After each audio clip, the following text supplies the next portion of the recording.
গতকাল সন্ধ্যেটা ছিল একটা ভীষণই মেমোরেবল সন্ধে, কারণ আমার দুই ভাই এসেছিল। অনেকদিন পর ভীষণ ভীষণ মজায় কাটালাম।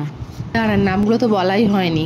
একজনের নাম অপু মানে প্রদীপ্ত ভট্টাচার্য, আর একজনের নাম রাজ মানে অরিত্র রয়। মেরুন শার্টের অপু, ও সেন্ট্রাল গভর্নমেন্টে জব করে। আর হোয়াইট যে শার্ট আছে রাজ, ও এখন ব্যাঙ্গালোরে ইঞ্জিনিয়ারিং পড়ছে। ছোটোবেলায় ওদের সাথে প্রচুর স্মৃতি রয়েছে। যেই ভাইটা চাকরি করে তাকে আমি আমার ছোটোবেলায় পড়াতাম, মানে যখন সে ছোট ছিল।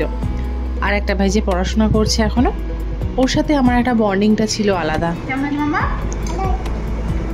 ওদের জন্য খুব সামান্যই আয়োজন রেখেছিলাম, একটু চাও আর চিলি চিকেন বানিয়েছিলাম। খাওয়া দাওয়ার পর একটু মোহিতো বা মজিতো আপনারা যা বলেন সেটা বানিয়েছিলাম।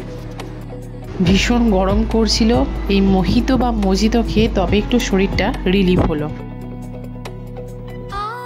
খাওয়া দাওয়ার পর ভীষণ হাসি মজা ঠাট্টা হলো। সত্যি কথা বলতে কি, অনেক দিন পর একটা ভীষণ ভালো সন্ধে কাটালাম।